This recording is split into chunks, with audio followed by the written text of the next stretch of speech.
वापस आ जाओ बेटा। अक्षय, फौरन वापस आ जाओ, वरना ये औरत मुझे सर्दी से मार डालेगी। मोबाइल के स्पीकर से उभरने वाली आवाज़ बुरी तरह से कांप रही थी, जैसे बोलने वाला बहुत तकलीफ में हो और डर रहा हो। ये मेरे पापा की आवाज़ थी, जो हमेशा पहाड़ की तरह मजबूत रहते थे, पर आज वो बच्चों की तरह बिलख रहे थे। मेरे पैरों तले से ज़मीन निकल गई।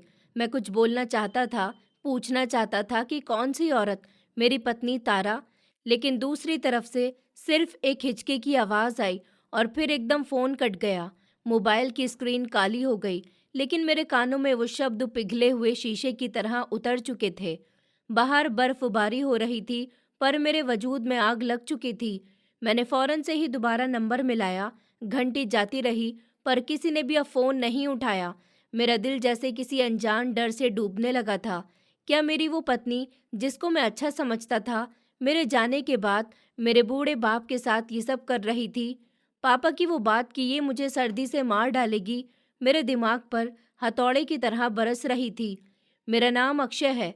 मैं जब पैदा हुआ तो मेरी माँ मुझे ज़िंदगी देकर खुद इस दुनिया से विदा हो गई।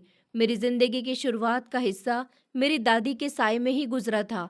मुझे याद है कि पापा दिन भर अपनी मेहनत मजदूरी के लिए घर से बाहर रहते थे और दादी मुझे संभालती थी। अक्सर रात के वक्त जब पापा थककर घर पर लौटते और मेरे पास आकर लेटते, तो दादी उनको समझाती। मुझे उनके वो शब्द आज भी याद हैं, जब वो कहती थी कि बेटा विवेक, तुम अभी जवान हो, तुम मेरी मानो तो दूसरी शादी कर लो। मैं अब बूढ़ी हो चुकी हूँ, मुझसे अब और घर और बच्चे की जिम्मेदारी नहीं उठाई जाती। अगर कल को मैं मर गई तो इस मासूम बच्चे का क्या बनेगा? पापा हमेशा एक ही जवाब देते। उनके लहजे में एक अजीब सा डर होता था। नहीं माँ, मैं दूसरी शादी नहीं कर सकता। अगर सौतेली माँ आ गई तो पता नहीं मेरे बेटे के साथ कैसा सुलूक करेगी। मैंने दुनिया में सौतेली माँओं के कई किस्से सुने हैं। मैं अपने जिगर के टुकड़े को किसी के रहमो करम पर नहीं छोड़ सकता। मैं अपने बेटे की खातिर अपनी सारी जिंदगी दांव पर लगा दूंगा, पर उसको किसी का मोहताज नहीं बनने दूंगा। पापा का ये फैसला अटल था। वो मेरी खातिर अपनी जवानी, अपनी ख्वाहिश और अपना आराम सब कुछ कुर्बान करने को तैयार थे। फिर वही हुआ जिसका डर था। जब मैं 8 साल का था तो दादी भी मर गई। अब घर में सिर्फ मैं और मेरे पापा ही रह गए थे। पापा के लिए ये वक्त बहुत कठिन था। उन्होंने मुझे पालने पोसने की जिम्मेदारी अपने कंधों पर उठा ली। वो सुबह सवेरे उठकर मेरे लिए नाश्ता बनाते, मुझे नहला धुलाकर तैयार करते और स्कूल भेजते। मुझे स्कूल भी छोड़ने के बाद वो सीधा अपने काम पर चले जाते। इन दिनों पापा एक फैक्ट्री में मजदूरी करते थे। उनको काम के बीच दोपहर में खाने के लिए कुछ देर की ब्रेक मिलती थी। वो चाहते तो उस वक्त आराम कर सकते थे या खाना खा सकते थे, लेकिन वो अपनी भूख मिटाने नहीं बैठते थे। वो अपना खाना छोड़ देते और फैक्ट्री से साइकिल चलाकर मेरे स्कूल आते, ताकि मुझे छुट्टी के वक्त घर पर छोड़ सकें। रास्ते में आते हुए वो अक्सर मेरे लिए कोई ना कोई खाने की चीज़ ले लेते, कभी कोई फल, कभी बिस्किट। घर के दरवाजे पर पहुंचकर वो मुझे अंदर भेजते और हमेशा एक ही बात कहते कि बेटा अक्षय, दरवाज़ा अच्छे से बंद कर लेना और अंदर बैठे रहना। किसी अजनबी के लिए दरवाज़ा मत खोलना और अपना बहुत सारा ख्याल रखना। मैं शाम को जल्दी आ जाऊंगा। जब तक वो शाम को घर पर वापस नहीं लौटते थे, उन्हें काम पर भी मेरी ही फिक्र लगी रहती थी और वो बार बार घड़ी देखते। फिर जैसे ही छुट्टी होती, वो भागते हुए घर पर आते। मैं दरवाजे की झुर्री से उनका रास्ता तकता रहता था। वो आते ही मुझे गले से लगा लेते और पूछते कि मैंने खाना खाया है या नहीं। वो खुद भूखे रह लेते, पर मेरी हर छोटी से छोटी ज़रूरत का ख्याल रखते। उनकी इन कुर्बानियों को देखकर मैं वक्त से पहले ही बड़ा हो गया। मैं ज़िद्दी नहीं था, क्योंकि मैं जानता था कि मेरा बाप मेरे लिए अपना खून पसीना एक कर रहा है। मैंने इस वक्त फैसला कर लिया था कि मैं बड़ा होकर अपने पापा को दुनिया की हर खुशी दूंगा। वक्त के साथ साथ मैं उन सब बातों का आदी हो गया था।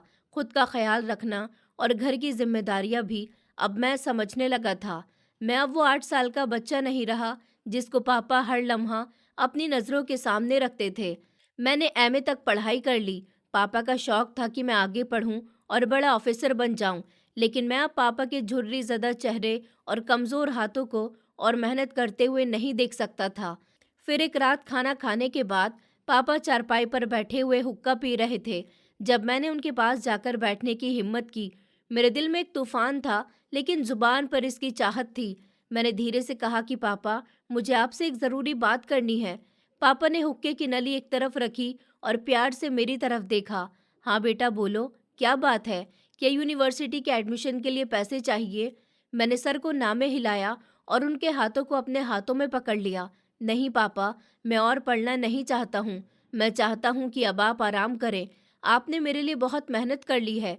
अब मेरी बारी है कि मैं आपके सारे गम दूर कर दूं। पापा के माथे पे शिकन दिखने लगी। तो क्या करोगे? पढ़ाई अधूरी छोड़ दोगे? मैंने कहा कि पापा, मैंने इरादा किया है कि मैं बाहर कमाने जाऊंगा। शर्मा अंकल का बेटा भी दुबई में होता है। उसने कहा है कि वहां पर बहुत काम है। मैं वहां जाकर खूब पैसा कमाऊंगा और आपको दुनिया की हर सहूलत दूंगा। पापा एकदम से खड़े हो गए। उनके चेहरे पर डर और गुस्से के आसार थे। नहीं अक्षय, बिल्कुल नहीं बेटा। मैं तुम्हें अपनी नज़रों से दूर नहीं भेजना चाहता। मुझे दौलत नहीं चाहिए, मुझे मेरा बेटा चाहिए। परदेश में अकेले कैसे रहोगे? वहां पर कोई अपना नहीं होता। मैं भी अपनी जगह से उठ खड़ा हुआ और उनको कंधों से पकड़कर बैठाया। पापा, जिद नहीं करिए। यहाँ पर रहकर मैं सारी जिंदगी मेहनत करूंगा तो भी इतना नहीं कमा सकूंगा कि हमारा घर बन सके और आप सुकून से रह सके। आपके पास जो जमा पूंजी है, मुझे वो दे दीजिए। मैं वादा करता हूँ कि कुछ सालों में सब कुछ बदल दूंगा। अगले कई दिन हमारे घर में यही बहस चलती रही। पापा मुझे बाहर भेजने के लिए तैयार नहीं थे, लेकिन मैंने खाना पीना छोड़ दिया था। आखिरकार मेरी जिद और मेरे रोशन फ्यूचर की खातिर उन्होंने हार मान ली। जिस दिन मैं जा रहा था, पापा की हालत देखने वाली थी। उन्होंने अपनी जिंदगी भर की कमाई मेरे हाथों पर रख दी थी। ये वो पैसे थे जो उन्होंने मेरी शादी और मेरे फ्यूचर के लिए जोड़े थे। पापा ने रोते हुए मुझे गले से लगा लिया और बोले कि अक्षय, जा तो रहे हो, पर एक बात याद रखना कि वहां जाकर मुझे भूल मत जाना। तुम मेरी पूरी दुनिया हो। रोजाना मुझे फोन करना और अपना बहुत ख्याल रखना।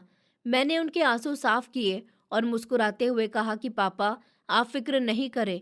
मैं बहुत जल्दी आपके लिए ढेर सारी खुशियां लेकर आऊंगा। मैं बाहर चला गया।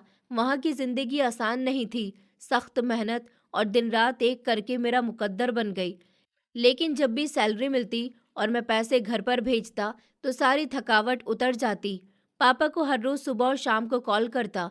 उनकी आवाज़ सुनकर मुझे सुकून मिल जाता था। 2 साल इसी तरह से बीत गए।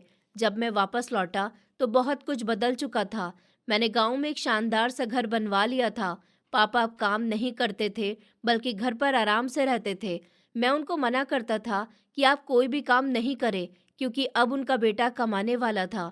मेरे पास अब अच्छा बैंक बैलेंस था और रहने को बेहतरीन घर। पापा की आंखों में मेरे लिए फख्र साफ दिखाई देता था। एक शाम ही बैठक में बैठे हुए हम चाय पी रहे थे कि पापा ने मुस्कुराते हुए कहा कि बेटा, घर तो बन गया, अब उसको बसाने वाली की भी ज़रूरत है। मैं चाहता हूँ कि तुम्हारी शादी कर दूँ। मुझे अब बहू लानी है, ताकि घर में रौनक हो जाए और कोई मेरा और तुम्हारा ख्याल रखने वाला हो। मैंने हंसते हुए सर झुका लिया।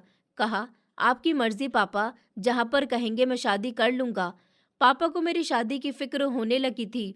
उन्होंने मेरे लिए रिश्ता ढूंढना शुरू कर दिया। कुछ ही टाइम में उन्होंने एक शरीफ घराने की लड़की को पसंद किया और मेरी शादी तय कर दी।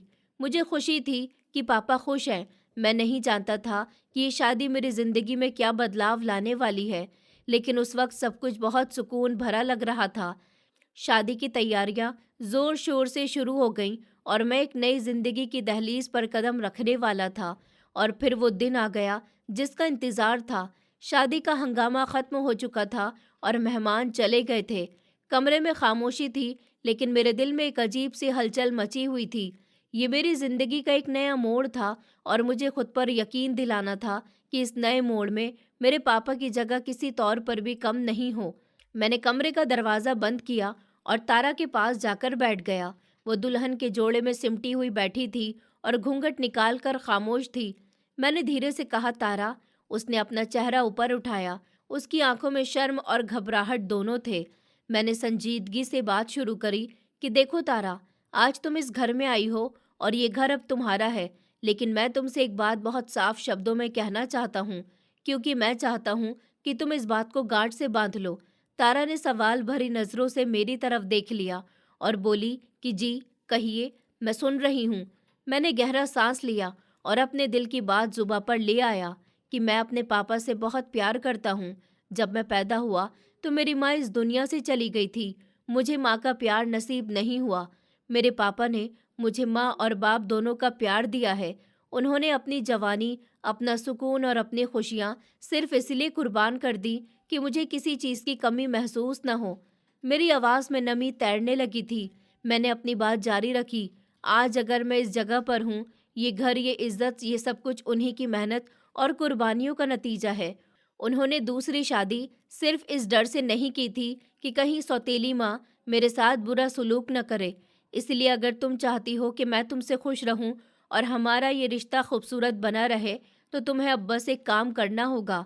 तारा ने मेरा हाथ पकड़ लिया और बहुत नरम लहजे में बोली कि आप क्या कहना चाहते हैं, मैं समझ रही हूँ। आप चाहते हैं कि मैं पापा जी का बहुत ख्याल रखूं, है ना? मैंने सर हाँ में हिलाया कि हाँ, तुम्हें इस घर में बहू बनाकर नहीं बल्कि उनकी बेटी बनकर रहना होगा। उनको कभी एहसास नहीं होना चाहिए कि उनका बेटा शादी के बाद बदल गया, कि उनकी अहमियत कम हो गई है। मेरे लिए मेरी खुशी से ज़्यादा उनका आराम ज़रूरी है। अगर उनको ज़रा सी भी तकलीफ़ पहुंची तो मैं बर्दाश्त नहीं कर पाऊंगा। तारा के चेहरे पर एक तसल्ली भरी मुस्कुराहट उभर आई। उसने मेरे हाथों पर अपनी गिरफ्त मजबूत कर दी और बोली कि आप बिल्कुल फिक्र नहीं करिए। मैं जानती हूँ कि मम्मी पापा की क्या जगह होती है। आज से वो आपके नहीं बल्कि मेरे भी बाप हैं। मैं उनका इसी तरह ख्याल रखूंगी जिस तरह से आप रखते हैं, बल्कि कोशिश करूंगी कि आपसे भी बढ़कर उनका ख्याल रखूं। पापा जी अब मेरी जिम्मेदारी हैं और मैं उनको कभी शिकायत का मौका नहीं दूंगी। उसकी बात सुनकर मेरा दिल से जैसे बोझ सा उतर गया था। मैं बेफिक्र हो गया क्योंकि उसके लहजे में सच्चाई थी और आंखों में ईमानदारी थी। अगली सुबह जब मेरी आंख खुली तो तारा कमरे में नहीं थी। मैं घबरा गया। घबराकर बाहर आया तो देखा कि वो किचन में नाश्ता बना रही थी। मैं बैठक में आया तो देखा कि पापा चारपाई पर बैठे हुए मुस्कुरा रहे थे। उनके हाथ में चाय का कप था। पापा ने मुझे देखते ही खामोशी से कहा कि अक्षय बेटा देखो, मेरी बहू कितनी अच्छी है। मुझे तो उठकर मांगना भी नहीं पड़ा। ये सुबह सवेरे उठी और मेरे जागने से पहले ही मेरे लिए गर्म चाय लेकर आई। मैंने तारा की तरफ देखा जो ट्रे में नाश्ता लिए हुए आ रही थी। उसने मुस्कुराकर पापा के सामने नाश्ता रखा और बोली कि पापा जी, ये खाइए। मैंने खास आपके लिए नरम बनाया है ताकि आपको चबाने में तकलीफ नहीं हो। मेरा दिल बहुत खुश हुआ। ये वही मंजर था जिसका मैं सपना देखता था। पापा के चेहरे पर वो सुकून था जो मैं हमेशा से देखना चाहता था। तारा सच में अपने वादे की पक्की निकली थी। दिन गुजरने लगे और तारा ने घर का सारा निज़ाम ही संभाल लिया। पापा को आदत थी कि वो सुबह उठकर चाय पीते थे और फिर उनको थोड़ा सुकून मिलता। वो उनका ख्याल करती, दोपहर के वक्त पर उनको खाना देती और उनकी दवाइयों का ख्याल रखती।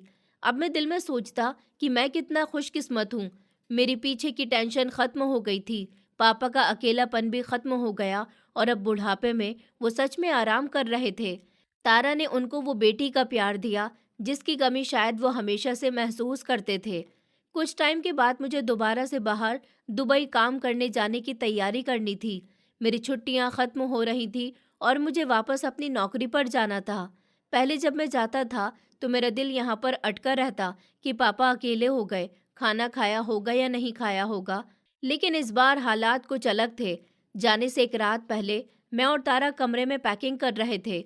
मैंने तारा से कहा कि तारा, मैं कल जा रहा हूँ। मुझे अब वो फिक्र नहीं जो पहले होती थी। मुझे तुम पर पूरा भरोसा है।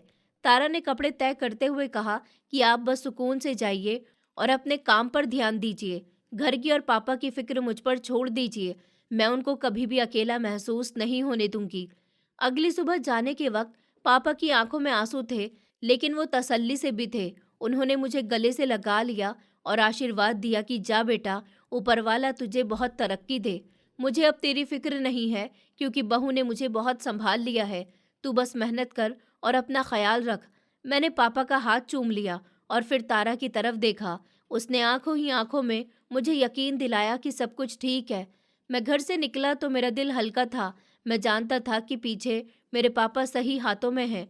मुझे क्या पता था कि तकदीर ने मेरे लिए क्या लिख रखा है और ये सुकून आने वाले वक्त में किसी तूफान का अंदेशा साबित होगा।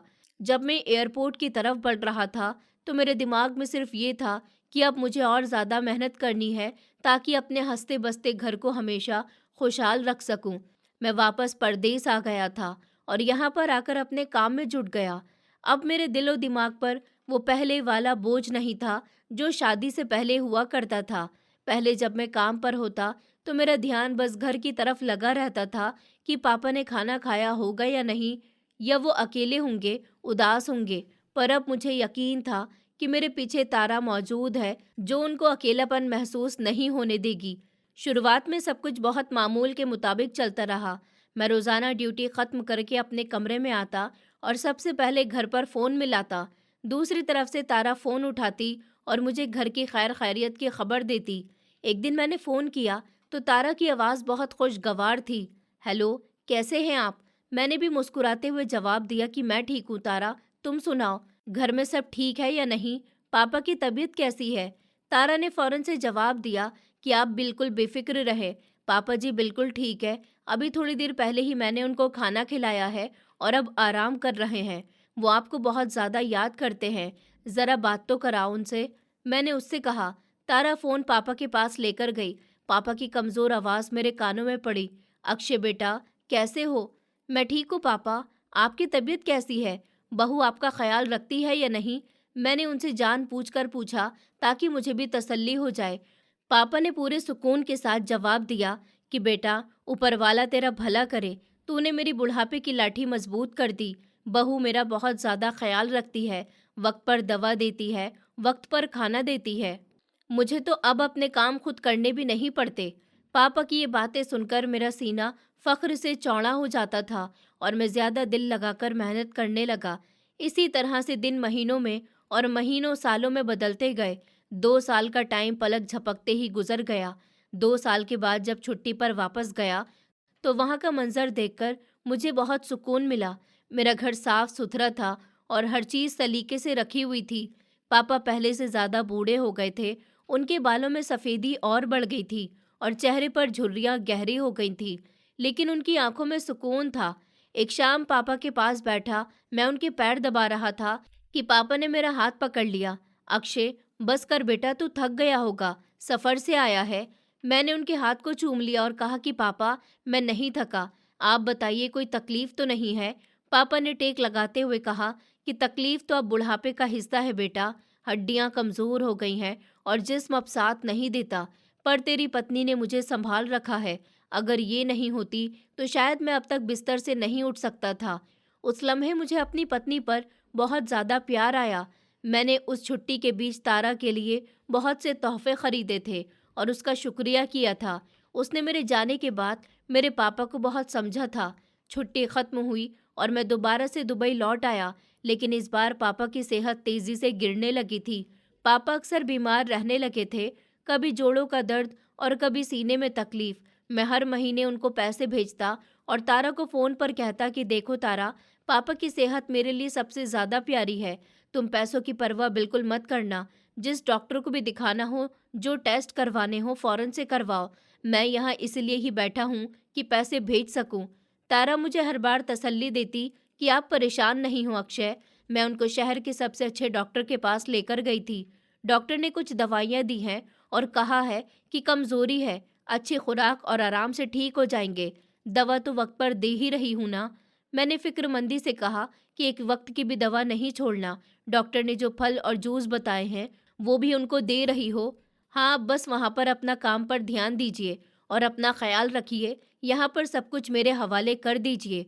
मुझे अब अपनी पत्नी पर इतना ज़्यादा भरोसा हो गया था कि वो जो भी कहती मैं मान लेता। वो कहती कि डॉक्टर की फ़ीस ज़्यादा है, मैं फ़ौरन पैसे भेज देता। वो कहती कि पापा के लिए नया बिस्तर चाहिए, मैं फ़ौरन से इंतज़ाम कर देता। मेरे सामने भी तारा पापा का बहुत ख्याल रखती थी और पापा भी हमेशा यही कहते कि हमारी बहू बहुत अच्छी है। मैं समझ रहा था कि मैंने जिम्मेदारी पूरी कर दी है। मैं पैसे भेज रहा था और मेरी पत्नी उनका ध्यान रख रही थी। पर मुझे नहीं पता था कि परदेश में बैठकर इंसान जो तस्वीर देख रहा होता है, हकीकत उससे कुछ अलग होती है। कुछ टाइम इसी तरह गुजरता गया। मैं पैसे भेजता रहा और तारा मुझे पापा की सेहत की रिपोर्ट देती रही। लेकिन हर बार फिर धीरे धीरे एक अजीब सिलसिला शुरू हो गया। पहले मैं जब भी कॉल करता था तो पापा से 2-4 मिनट की बात हो जाया करती थी, लेकिन अब काफ़ी दिन गुजर गए थे। मेरी पापा से बात ही नहीं हो पा रही थी। एक शाम मैंने ड्यूटी से वापस आकर घर फ़ोन मिलाया। घंटी बजती रही और फिर तारा ने फ़ोन उठाया। हेलो, सब ठीक है? आज इतनी देर से फ़ोन उठाया? मैंने तफ्तीश से पूछा। तारा की आवाज़ में घबराहट थी।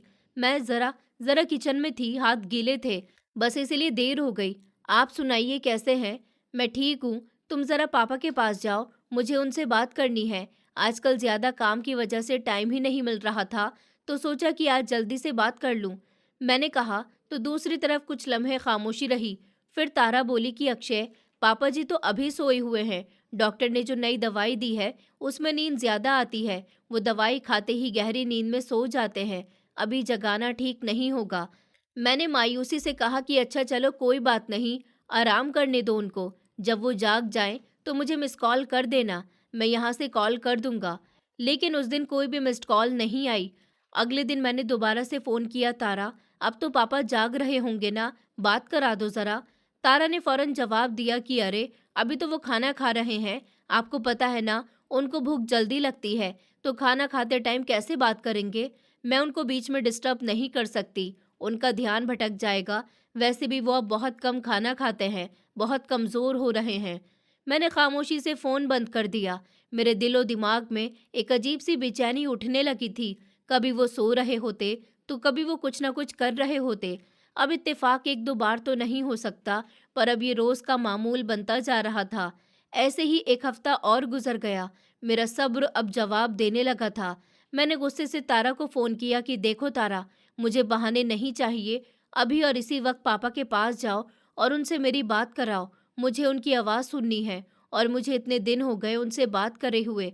वो मुझसे नाराज़ है क्या, या तुम कोई बात छुपा रही हो? तारा की आवाज़ रोनिहार हो गई। क्या आप मुझ पर शक कर रहे हैं अक्षय? मैं यहाँ पर दिन रात एक करके आपके पापा का ख्याल रख रही हूँ, और आप वहाँ पर बैठकर मुझ पर ही इल्ज़ाम लगा रहे हैं कि मैं बात नहीं करवा रही हूँ। मैंने नरमी से कहा कि नहीं, मैं शक नहीं कर रहा हूँ तारा, बस दिल परेशान है। बाप है वो मेरे, फ़िक्र होती है। तारा ने जज़्बाती अंदाज़ में कहा कि मैं जानती हूँ वो आपके पापा हैं, लेकिन आप भूल गए कि मैंने क्या वादा किया था। वो अब आपसे ज़्यादा मेरे बाप हैं।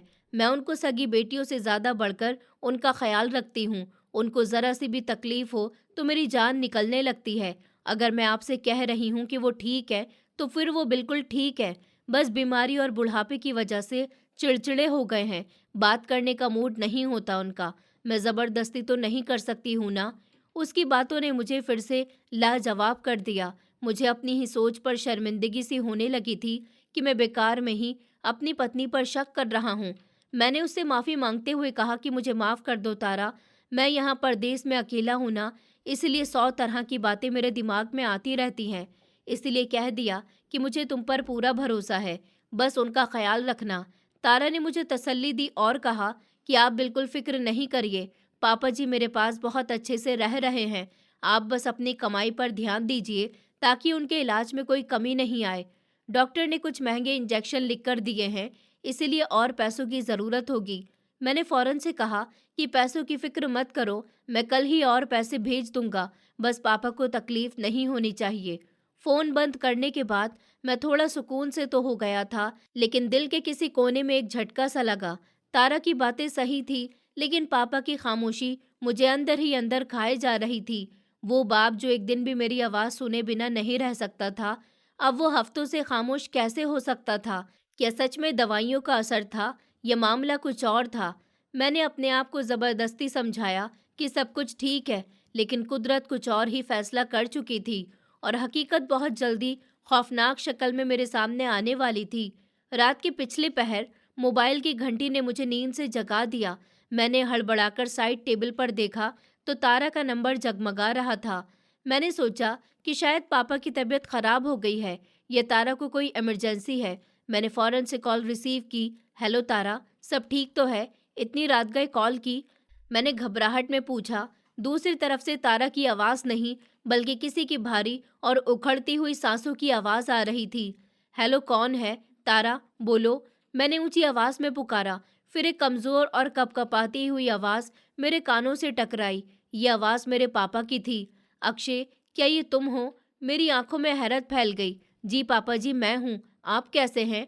आपके पास तारा का फ़ोन कैसे आया? और आपकी आवाज़ इतनी काँप क्यों रही है? पापा की आवाज़ में बहुत ज़्यादा डर और दर्द था, जैसे वो ज़िंदगी की भीख मांग रहे थे। वापस आ जाओ बेटा, फ़ौरन से वापस आ जाओ, वरना ये बहू मुझे सर्दी से मार डालेगी। उसने मुझसे सब कुछ छीन लिया। मुझे बचा लो बेटा, वरना मैं नहीं बचूंगा। एकदम कॉल कट गई। मैं दंग रह गया। वो मेरे दिमाग में धमाके होने लगे थे।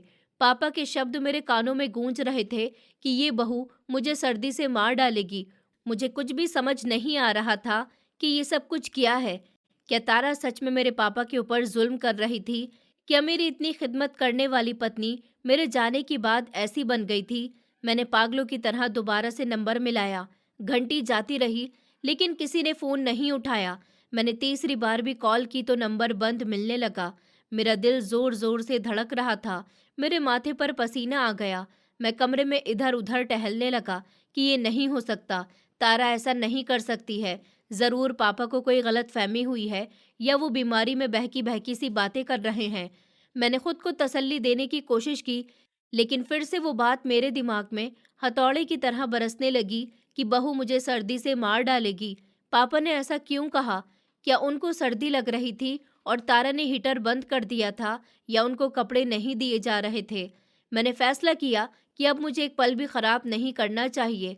मैंने फौरन से ट्रैवल एजेंट को कॉल की और घर जाने की फ़्लाइट का टिकट बुक करवा दिया। मेरा दिल बहुत ज़्यादा परेशान हो गया था। मैं सोच रहा था कि सच में मुझे पापा के पास जाना चाहिए। न जाने क्यों दिल सोचने पर मजबूर हो रहा था कि पापा कुछ ठीक नहीं है, या फिर पापा के साथ कुछ बहुत गलत होने वाला है। मेरी तैयारी तकरीबन बिल्कुल पूरी हो चुकी थी, जब अचानक से एक दिन मेरे कज़िन की कॉल आई। मैंने फ़ोन उठाया तो वो बुरी तरह से रो रहा था। हेलो अक्षय भाई। उसकी आवाज़ हिचकियों में डूबी हुई थी। हाँ विमल, क्या हुआ? तुम रो क्यों रहे हो? सब ठीक तो है ना? मेरा दिल दहलकर रह गया। कज़िन ने रोते हुए कहा कि मेरी बात सुनकर हिम्मत करना भाई, तुम वापस आ जाओ। तुम्हारे पापा अब इस दुनिया में नहीं रहे। ये खबर सुनने की देर थी कि मेरे पैरों के नीचे से ज़मीन निकल गई। मोबाइल मेरे हाथों से गिर गया। मेरे पापा इस दुनिया से चले गए थे। मुझे यकीन नहीं आ रहा था इस वक्त। मुझे यहाँ पर संभालने वाला कोई भी नहीं था। मुझे ऐसा लग रहा था कि जैसे मेरे अपने वजूद से मेरी आत्मा निकल गई हो। मेरे पापा, जिसने पूरी ज़िंदगी मेरे ऊपर अपनी जवानी गंवा दी, आज खुद किसी जालिम के जुल्म के भेंट चढ़ गए थे। पापा के वो आखिरी शब्द बार बार मेरे कानों में गूंज रहे थे कि वापस आ जाओ बेटा, वरना बहू मुझे सर्दी से मार डालेगी। गम की जगह अब मेरे अंदर गुस्से ने ले ली थी। मुझे अपनी पत्नी पर बहुत ज़्यादा गुस्सा आ रहा था। मेरा खून खौल रहा था। मैंने दीवार पर मुक्का मारा और चीखने लगा कि मैं तुम्हें छोड़ूंगा नहीं तारा। तुमने मेरे भरोसे का ये सिला दिया और मेरे पापा को जान से मार दिया। मैं आ रहा हूँ और तुम्हें तुम्हारे किए की सज़ा दूंगा। मैं तुम्हें तलाक दे दूंगा। और मैंने अपना बैग उठाया और एयरपोर्ट की तरफ भागने लगा। रास्ते भर मेरी आंखों के सामने पापा का मुस्कुराता हुआ चेहरा और तारा का मासूम रूप घूमता रहा। नफरत की आग मेरी रगों में दौड़ रही थी। मुझे नहीं पता था कि घर पहुंचकर मेरा सामना किससे होने वाला है, किस मुश्किल से होने वाला है, लेकिन मैंने तय कर लिया था कि मैं अपने पापा के मुजरिम को कभी माफ़ नहीं करूंगा, चाहे वो मेरी अपनी ही पत्नी क्यों ना हो। गाड़ी जैसे ही गली में दाखिल हुई, वहां पर मौजूद लोगों की भीड़ देखकर मेरा दम घुटने लगा था। घर के बाहर टेंट लगा हुआ था और दरवाजे का चौपट खुला हुआ था। मैं लड़खड़ाते कदमों से गाड़ी से उतरा और दीवानों की तरह अंदर की तरफ भागा। बैठक में दाखिल होते ही मेरी नज़र उस चारपाई पर पड़ी जिस पर सफ़ेद चादर में लिपटा हुआ एक वजूद मौजूद था। ये मेरे पापा थे। मेरी पूरी दुनिया वहाँ खामोश पड़ी हुई थी। मैंने एक नज़र अपने आसपास देखा। पूरे घर में कोहराम मचा हुआ था। औरतों की चीख पुकार ने माहौल को बहुत ज़्यादा सोगवार बना दिया था। अचानक से मेरी नज़र चारपाई के सिरहाने पर बैठी हुई तारा के ऊपर पड़ी। वो ज़मीन पर बैठी रो रो कर हलकान हो रही थी। उसकी आंखें सूजी हुई थी और चेहरा आंसुओं से भीगा हुआ था। उसको देखते ही मेरे तन बदन में आग लग गई।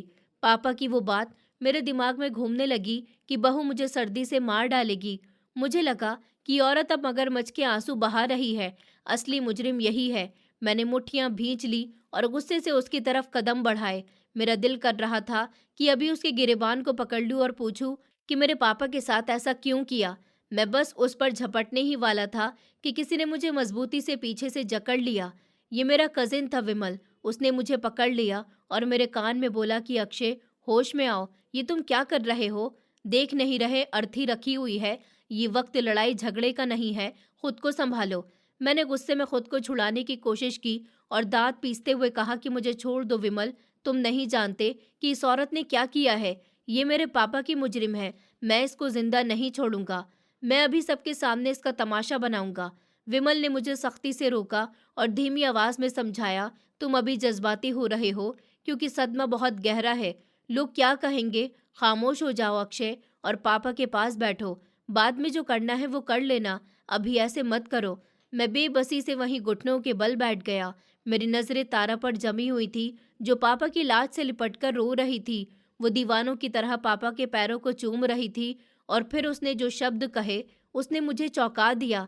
तारा हिचकियों के बीच रोते हुए कह रही थी कि पापा जी, मुझे माफ़ कर दीजिए, मैं आपकी गुनाहगार हूँ, मैं आपको बचा नहीं सकी, मैं बहुत मजबूर हो गई थी, लेकिन मैं आपसे वादा करती हूँ कि मैं आपका बदला ज़रूर लूँगी। जिसने भी आपके साथ जुल्म किया है, मैं उसको कभी माफ़ नहीं करूँगी। मैं उसका चेहरा सबके सामने लेकर आऊँगी। मुझे उसकी बात पर बहुत ज़्यादा हैरानगी हुई। बदला? ये किससे बदला लेने की बात कर रही है? मुजरिम तो ये खुद है। क्या ये खुद को बचाने के लिए ड्रामा कर रही है? मैंने नफरत से सोचा, ज़रूर ये लोगों की हमदर्दियां हासिल करने के लिए ऐसा कर रही है ताकि किसी को इस पर शक नहीं हो। मैंने नफरत से मुंह फेर लिया। मैं उसकी शक्ल भी नहीं देखना चाहता था।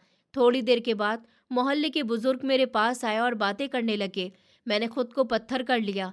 मेरा दिमाग सिर्फ एक ही बात सोच रहा था कि अंतिम संस्कार के बाद मैं तारा का हिसाब चुकाऊंगा।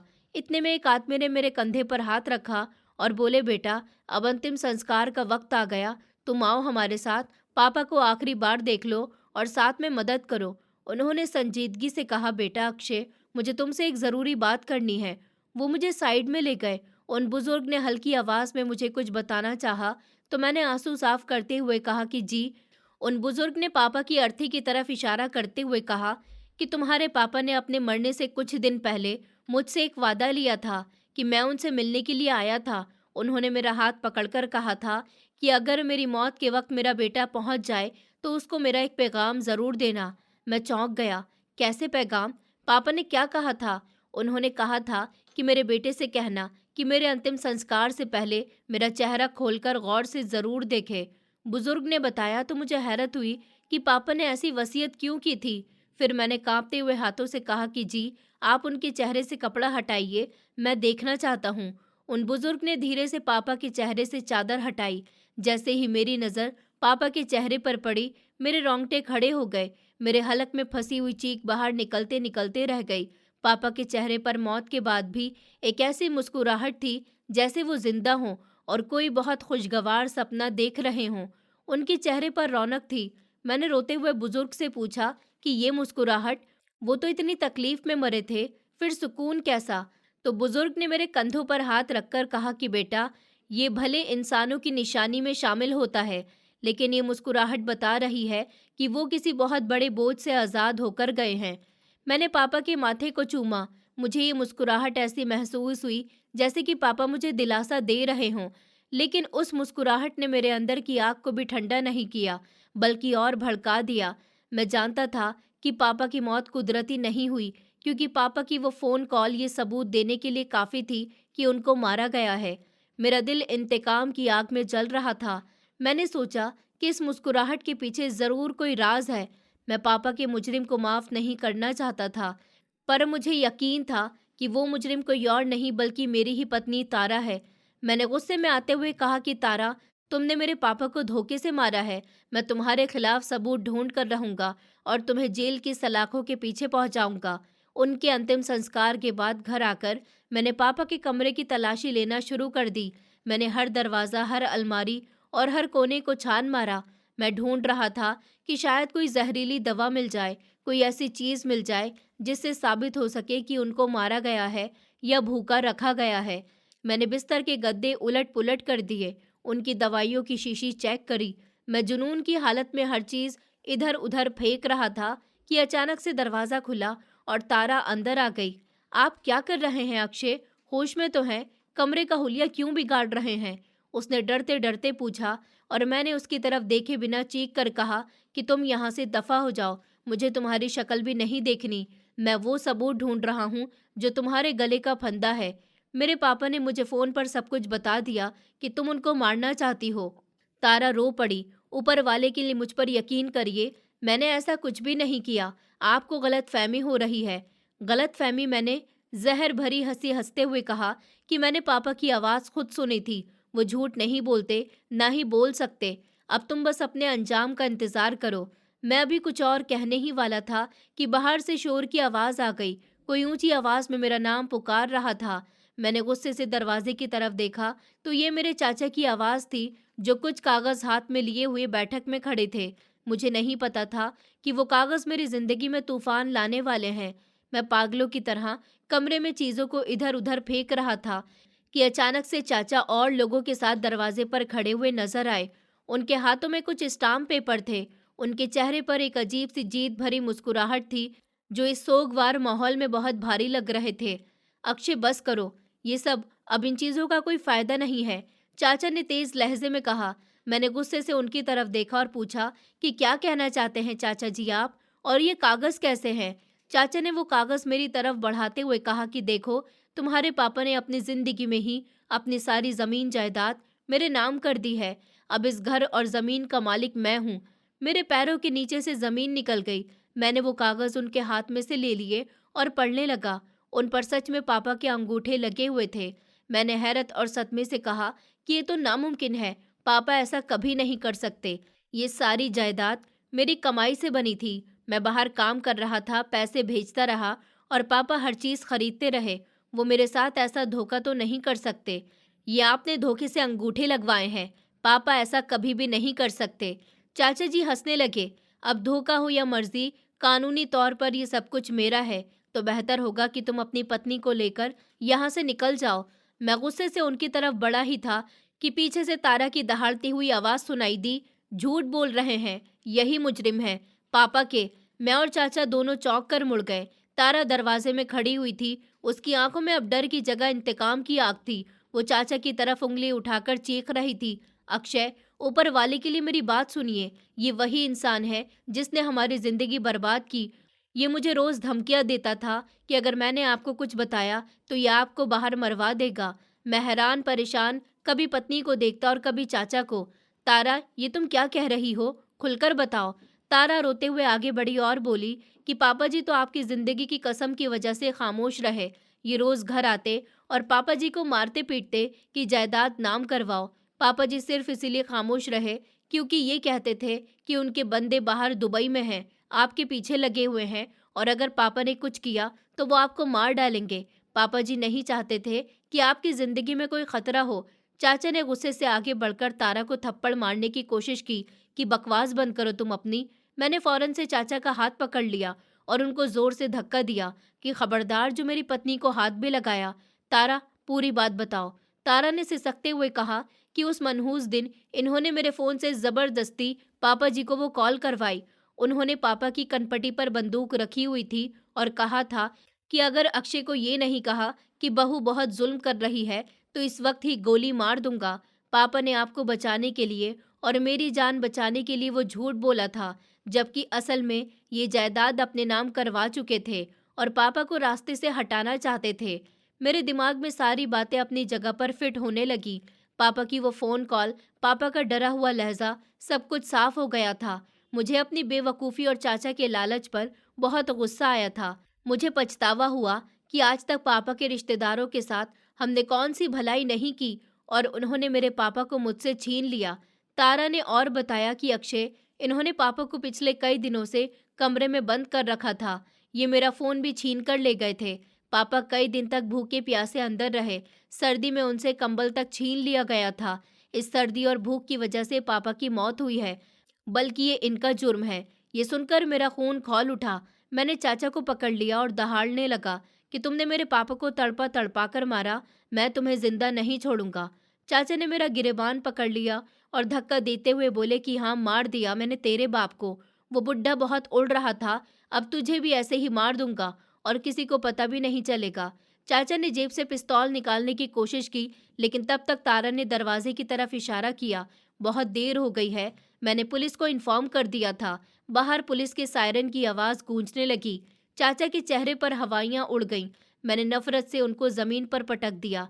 सच्चाई सामने आ गई थी और मेरा वो शक जो सच बन गया था, अब यकीन में बदल गया कि मेरी पत्नी बेगुनाह है और मेरा असली दुश्मन मेरे घर का ही एक मेंबर निकला। पुलिस के भारी बूट की आवाज़ ने घर की बैठक में एक नई हलचल सी मचा दी। इंस्पेक्टर अपने जवानों के साथ तेज़ी से अंदर दाखिल हुए और उन्होंने लम्हे में चाचा को घेर लिया। चाचा, जो अभी कुछ देर पहले तक खड़े हुए बहुत शान से कह रहे थे कि मुझे जान से मारने की धमकियां दे रहे थे, अब पुलिस को देखकर भीगी बिल्ली बन गए थे। उनके हाथ से वो कागज गिरकर जमीन पर बिखर गए, जो उनके लालच और जुर्म का मुंहबोला सबूत था। मैंने नफरत भरी निगाहों से अपने चाचा की तरफ देखा। इंस्पेक्टर से कहा कि इंस्पेक्टर साहब, यही वो इंसान है जिसने मेरे पापा को मारा है। उसने जायदाद के लालच में मेरे बूढ़े और बीमार बाप को भूखा प्यासा रखा और सर्दी में तड़पा तड़पा कर मार दिया। उसने न सिर्फ किसी की जान ली है, बल्कि धोखा भी दिया है और डरा धमकाकर जायदाद अपने नाम करवाई है। चाचा ने आखिरी कोशिश करते हुए चीखना शुरू कर दिया कि ये झूठ बोल रहा है इंस्पेक्टर, ये पागल हो गया है। सब मेरे भाई ने अपनी मर्जी से मुझे दिया था। लेकिन इंस्पेक्टर ने आगे बढ़कर चाचा के हाथों में हथकड़ी लगाई और बोले कि अपनी सफाई अब कोर्ट में देना। हमें तुम्हारे खिलाफ अक्षय की पत्नी के बयान और कुछ रिकॉर्डिंग्स मिल चुकी हैं कि तुमने ही उनको धमकाया था। पुलिस मेरे चाचा को लेकर चली गई। जाते हुए चाचा मुझे और तारा को बुरा भला कहते रहे, लेकिन अब उनकी आवाज़ में वो ताकत नहीं रही थी जो कुछ देर पहले थी। उनके जाते ही घर में एक सन्नाटा सा छा गया। वो तूफान जो कई दिनों से हमारी जिंदगी में उभरा हुआ था, अब रुक गया, लेकिन अपने पीछे तबाही के निशान छोड़ गया। मैं वहीं जमीन पर बैठ गया और दोनों हाथों से अपना सर पकड़ लिया।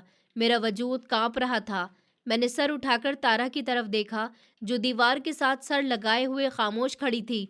उसका चेहरा आंसुओं से भीगा हुआ था, लेकिन उसकी आंखों में एक अजीब सा सुकून था कि सच सामने आ गया। मैं अपनी जगह से उठा और धीरे धीरे तारा के पास गया। मेरा सर शर्मिंदगी से झुका हुआ था। मुझे अपने ऊपर घिन आ रही थी कि मैं किस कदर घटिया सोच रख रहा था। मैंने कांपते हुए हाथों को जोड़ा और तारा के सामने खड़ा हो गया। मेरी आंखों से आंसू जारी हो गए थे। तारा, मेरी आवाज़ रोनेहार हो गई। मुझे माफ़ कर दो। मैं बहुत बड़ा गुनहगार हूँ। मैंने तुम पर बहुत शक किया। मैंने उस औरत पर इल्ज़ाम लगाया जिसने मेरे पापा का इतना ख्याल रखा। अपने दिन रात एक कर दिए। सच में अंधा हो गया था तारा। मुझे पापा की वो फ़ोन कॉल समझ नहीं आई और मैंने अपने गुस्से का रुख तुम्हारी तरफ ही मोड़ दिया। तारा ने आगे बढ़कर मेरे जुड़े हुए हाथों को पकड़ लिया और रोते हुए बोली कि अक्षय, प्लीज़ ऐसा नहीं करिए। आप मेरे सर का ताज हैं। आप माफ़ी मांगकर मुझे शर्मिंदा कर रहे हैं। मैं जानती हूँ कि हालात ही ऐसे हो गए थे कि कोई भी होता तो यही सोचता। पापा जी ने जो शब्द कहे थे वो थे ही इतने ज़्यादा खौफनाक कि किसी भी बेटे का खून खौल उठता। मैंने सिसकते हुए कहा कि लेकिन तुमने ये सब कुछ कैसे अकेले बर्दाश्त किया? तुमने मुझे बताया क्यों नहीं? तुम जुल्म सहती रहीं। तारा ने आंसू साफ करते हुए कहा कि मैं मजबूर थी अक्षय। चाचा रोज आते थे और बंदूक दिखाकर कहते थे कि उनके आदमी बाहर दुबई में आपके पीछे लगे हुए हैं। वो कहते थे कि अगर मैंने जुबान खोली या पापा ने कुछ बताया तो वहीं पर आपको जान से मार देंगे। पापा जी अपनी जान से ज्यादा आपकी जान को प्यार करते थे। उन्होंने मुझे कसम दी थी कि मैं आपको कुछ भी नहीं बताऊंगी। वो कहते थे कि मेरा बेटा सही सलामत रहना चाहिए, चाहे मेरी जान ही चली जाए। ये सुनकर मैं फूट फूट कर रो पड़ा। मेरे पापा ने मरते दम तक सिर्फ मेरी ही फिक्र की। वो खुद भूखे और सर्दी बर्दाश्त करते रहे ताकि मैं परदेश में सही से रहूं। अब मुझे समझ आया कि पापा के चेहरे पर वो मुस्कुराहट क्यों थी। मैंने तारा की तरफ देखते हुए कहा कि अब मुझे समझ आया कि पापा के चेहरे पर मुस्कुराहट क्यों थी। वो इसीलिए मुस्कुरा रहे थे क्योंकि वो कामयाब हो गए थे।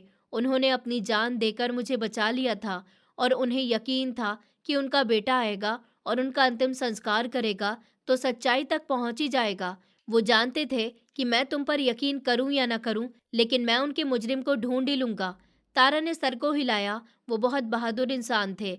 आखिरी वक्त में भी उन्होंने चाचा से कहा था कि तुम मेरा जिस्म मार सकते हो, लेकिन मेरे बेटे के प्यार को नहीं मार सकते। मैंने तारा के सर पर हाथ रखा और दिल की गहराइयों से उसका शुक्रिया किया कि मैं तुम्हारा ये एहसान पूरी जिंदगी में नहीं उतार सकता। तुमने न सिर्फ मेरे पापा की बेटी बनकर उनका ख्याल किया, बल्कि उनके हुक्म पर अपनी इज्जत और जान को खतरे में डालकर मेरी जिंदगी बचाई। मैंने तुम पर जो इल्ज़ाम लगाया, उसका सुधार तो मैं पूरी जिंदगी भी नहीं कर सकता। तारा ने हल्की सी मुस्कुराहट के साथ कहा कि ऊपर वाले का शुक्र करिए कि मुजरिम अपने अंजाम को पहुंच गया और पापा की मौत बेकार नहीं गई। उस रात में देर तक पापा के बारे में सोचता रहा। मेरा दिल सुकून से था। मुझे जिंदगी का सबसे बड़ा सबक मिल गया था। मैं सोच रहा था कि इंसान कितना ही कमज़ोर हो, वो आंखों से जो देखकर फैसला करता है, जबकि हकीकत अक्सर पर्दों के पीछे छुपी हुई होती है। हम अक्सर उन लोगों पर शक करते हैं जो हमारे सबसे बड़े वेलविशर होते हैं।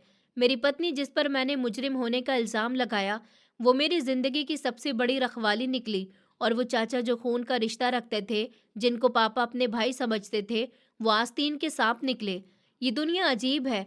यहाँ पर जिन लोगों पर हम हद से ज़्यादा भरोसा करते हैं, कभी कभी वही हमारे सबसे बड़े दुश्मन बनकर सामने आ जाते हैं। और जिनको हम नज़रअंदाज करते हैं या शक की निगाह से देखते हैं, वो मुश्किल वक्त में हमारे लिए मसीहा साबित होते हैं। रिश्तों की पहचान कहीं से नहीं, बल्कि एहसास और ईमानदारी से होती है। मेरे पापा ने अपनी जान देकर मुझे रिश्तों की पहचान करवाई थी। उनकी वो मुस्कुराहट हमेशा मेरे लिए मिसाल रहेगी कि सच्चाई को जितना भी दबाया जाए, वो बाहर आ ही जाती है। अगले दिन सुबह जब सूरज की पहली किरणें आंगन में पड़ी, तो ऐसा लगा जैसे बहुत दिनों बाद रोशनी हमारे घर में आई हो। पिछले कुछ दिनों की सारी उथल-पुथल, दर्द, गम और गुस्से ने जैसे अब जाकर थमकर मेरे दिल के किसी कोने में जगह बना ली थी। मैं बरामदे में बैठा पापा की फोटो को देख रहा था। वही मुस्कुराहट, वही सुकून, वही अटूट भरोसा। तारा मेरे लिए चाय लेकर आई। उसकी आंखों की लाली साफ दिख रही थी, लेकिन आज उसमें डर नहीं था और ना ही कोई बोझ। वो धीरे से मेरे पास आकर बैठ गई। चाय का कप मुझे पकड़ाकर वो चुपचाप आसमान देखने लगी। मैंने उससे कहा, तारा, अब सब खत्म हो गया। चाचा जेल में है, पापा की आत्मा को अब सुकून मिलेगा। तारा ने धीमी आवाज में कहा, खत्म नहीं अक्षय, अब खत्म नहीं हुआ। पापा जी के साथ जो हुआ, वो सिर्फ एक घर के अंदर नहीं, बल्कि कई घरों में होता है। लालच, रिश्तों पर शक और मजबूरी में खामोशी। उसकी बातों ने मेरे दिल को छू लिया। मैंने उसकी तरफ देखते हुए कहा, तो फिर क्या करना चाहिए? तारा ने मेरी तरफ देखा। उसकी आंखों में अब डर नहीं, एक आग थी। पापा जी चाहते थे कि तुम मजबूत बनो, और मैं चाहती हूँ कि तुम किसी और अक्षय को इस दर्द से ना गुजरने दो। चलो अपने नाम पर एक ट्रस्ट बनाते हैं, उन बुजुर्गों के लिए जो अकेले हैं, जिन पर उनके अपने जुल्म करते हैं, जिन्हें कोई सुनने वाला नहीं। मैं उसकी बात सुनकर कुछ पल चुप रहा। फिर मैंने गहरी सांस ली और कहा कि हाँ, पापा के नाम पर ओमकार विश्वास ट्रस्ट, ताकि कोई भी बाप भूख और सर्दी से न मरे और कोई भी बेटा शक की आग में अपनी ही पत्नी को मुजरिम ना बना दे। तारा की आंखें भर आईं। पापा जी को यही चाहिए था कि तुम इंसाफ करो, लेकिन नफरत के साथ नहीं, इंसानियत के साथ। उसने अपने आंचल से आंखें पोंछी और धीरे से बोली, अक्षय, दर्द हमें तोड़ता नहीं, अगर हम चाहें तो वही दर्द हमें नया बना भी देता है। मैंने पहली बार कई दिनों के बाद हल्के से मुस्कुराया। तो फिर हम दोनों मिलकर दूसरे के लिए वही बनेंगे जो पापा मेरे लिए थे, एक दीवार, एक सहारा और भरोसा। हम दोनों पापा की तस्वीर के पास खड़े हुए। मैंने फोटो को छूकर धीरे से कहा कि पापा, ये मुस्कुराहट अब मैं समझ गया हूँ। आपने सिर्फ मुझे बचाया नहीं, मुझे बेहतर इंसान बनाया। तारा ने मेरे कंधे पर हाथ रखा। सूरज की रोशनी अब कमरे में फैल चुकी थी। हमारी जिंदगी के अंधेरे खत्म नहीं हुए थे, लेकिन रोशनी ने रास्ता दिखाना शुरू कर दिया था। इस कहानी का सबसे बड़ा सबक यही है कि रिश्ते कभी भी शक की नींव पर खड़े नहीं होते। कभी कभी हमें लगता है कि हम सही हैं, हमारी बात सच्चाई के सबसे करीब है, लेकिन सच हमेशा उतना सीधा नहीं होता जितना हम सोचते हैं। लोगों की आंखों में जो दर्द होता है, वो अक्सर उनकी सच्चाई से ही पैदा होता है। हम उसे देखकर भी अनदेखा कर देते हैं, क्योंकि हमारा दिमाग पहले से अपना फैसला सुना चुका होता है। गलतफहमी एक ऐसी आग है जिसमें सच जलता नहीं, लेकिन रिश्ते जलकर राख हो जाते हैं। कहते हैं कि जिंदगी में सबसे भारी बोझ पछतावे का होता है, क्योंकि उसके साथ इंसान दो लड़ाइयाँ लड़ता है, एक अतीत से जिसे वो बदल नहीं सकता, और दूसरे खुद से जिसे वो माफ़ नहीं कर पाता। हम जब किसी अपने पर इल्ज़ाम लगाते हैं, तो हम सिर्फ उनका दिल नहीं दुखाते, उस भरोसे की जड़ें भी काट देते हैं जिसे बढ़ाने में सालों लगते हैं। और कई बार जब सच सामने आता है, तब तक नुकसान इतना गहरा हो चुका होता है कि माफ़ी भी छोटी लगने लगती है। रिश्तों में सबसे ज़रूरी चीज़ यह है कि हम अपने लोगों को उनके कर्मों से पहचानें, कि ना कि डर और शक से। जो लोग चुपचाप हमारे साथ खड़े रहते हैं, जो बिना बोले हमारा दर्द उठाते हैं, जो हमारे गिरने पर हमें पकड़ लेते हैं, कभी-कभी हम वही लोग खो देते हैं, सिर्फ इसीलिए कि हमने उनकी चुप्पी में झूठ ढूंढ लिया और उनकी सच्चाई में शक कर लिया।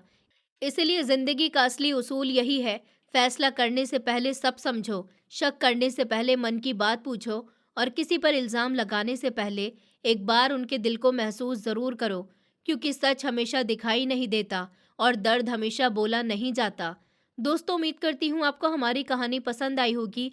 कहानी पसंद आई है तो वीडियो को लाइक करें, चैनल पर नए हैं तो चैनल को सब्सक्राइब करें और हाँ, नोटिफिकेशन बेल को ज़रूर दबाएं ताकि अगली अपडेट सबसे पहले आपको मिले।